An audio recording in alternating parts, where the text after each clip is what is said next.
பொதுவாக வரலாற்றில் வந்து இப்போ அதிமுகலாம் திமுக 77 வருஷமாக இருக்குது, இல்லை அதிமுக 50 வருஷமாக இருக்குன்னா பல்வேறு பிரச்சனைகள் இந்த காலகட்டத்தில் வந்திருக்கும். அதில் ஒவ்வொரு ஸ்டாண்டு ஒவ்வொரு மாதிரி இருந்திருக்கும். விமர்சிக்கிறதுக்கு நிறைய விஷயங்கள் இருக்குது. தாவேகாவுக்கு இனிமேல் தான் விமர்சிக்கிறதுக்கான விஷயங்கள்லாம் இனிமேல் தான் வரும். ஏன்னா இப்போ தான் புதுசாக கட்சியை ஆரம்பிச்சிருக்காங்க, ஆட்சிக்கு இப்போ தான் வந்திருக்காங்க. பிரச்சனைகள் வரும்போது தான் அது எப்படி நடந்துக்குது. இப்போ திருப்பரங்குன்றத்தில் ஒரு கான்ட்ரவர்சி இருக்குது பாருங்கள். தாவேகாவோட ஸ்டாண்ட் எக்ஸாக்ட்லி என்னன்னு இவர் ஒன்று சொல்கிறார், அவர் ஒன்று சொல்கிறார். இது மாதிரி நிறைய கான்ட்ரவர்சிஸ்லாம் வரும் இனிமேல்.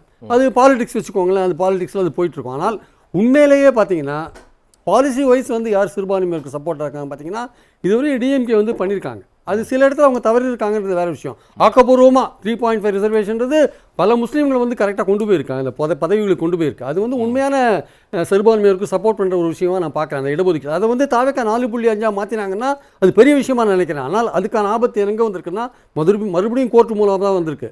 மதம் மாறின ஒருத்தர் வந்து என்னை ஓபிசியாக சொல்லுன்றார். அதுக்கு அந்த விஷயத்துக்குள்ளே போகாமல் அடிமடியிலே கை வைக்கிற மாதிரியான ஒரு விஷயத்துக்கு போகிறாங்க அவங்க. ஆக்சுவலாக அதை எப்படி தவக்கே கவர்மெண்ட் ஃபேஸ் பண்ண போகுதுன்றது அதையுமே நாங்கள் சுப்ரீம் கோர்ட் போயிருக்கு சார். அது எப்படி பார்க்குறது இனிமேல் பார்க்கணும். சுப்ரீம் கோர்ட்டில் அது எப்படி போகுதுன்னு பார்க்கணும். அதை காப்பாற்ற வேண்டிய அவசியம் வந்து இருக்குது. ஸோ டிவிக்கு அதில் எப்படி செயல்படுதுன்ற ஒரு விஷயம் இருக்குது. அதே மாதிரி பார்த்தீங்கன்னா பக்ரீத் தவிர பக்ரீத்தில் எல்லா நாள்லேயும் பசுமையும் கன்றையும் நீங்கள் கொல்லக்கூடாது அப்படின்னு ஒரு பிளாங்கெட்டாக ஒரு ஆர்டரை போட்டாங்க. அதுக்கு டிவிக்கு கோர்ட்டுக்கு போனாங்க. அவங்க என்ன சொன்னாங்க, டிவிக்கு சுப்ரீம் கோர்ட்டுன்னு சொன்னாங்க தடையை போட்டாங்க. மெட்ராஸ் ஹைகோர்ட்டோட இதுக்கு தடையை போட்டாங்க.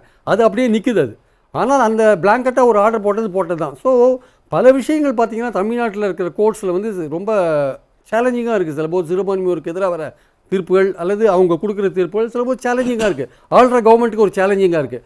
அதை எப்படி இவங்க ஃபேஸ் பண்ண போகிறாங்க டிவிக்கே அப்படின்றது தான் இங்கே பாயிண்ட். இது வரைக்கும் எப்படி ஃபேஸ் பண்ணுறாங்கன்னு நினைக்கிறீங்க? இதுவரையும் வந்து இப்போது திருப்பரங்குன்றம் போயிருக்காங்க, இது மதம் மாறின இந்த விஷயத்துலையும் போயிருக்காங்க. இதெல்லாம் வெயிட் பண்ணி பார்க்கணும்.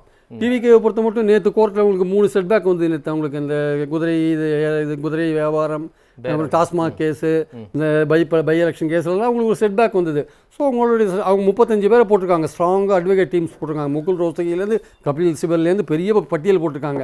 அவங்களாம் எப்படி இனிமேல் ஃபைட் பண்ணுறாங்க இந்த ரைட்ஸுக்கு, சிறுபான்மையோர் ரைட்ஸுக்கு எப்படி ஃபைட் பண்ணுறாங்கலாம் இனிமேல் வரப்போகிற காலத்தில் தான் டிவிக்கோடைய பர்ஃபார்மன்ஸ் நமக்கு தெரிய வரும். ஆக்சுவலாக பார்க்கலாம் என்ன நடக்குதுன்னு. கருத்துக்களை பகிர்ந்த விருந்தினர்கள் அனைவருக்கும் நன்றி. மீண்டும் சந்திப்போம் நேயர்களே. நன்றி, வணக்கம்.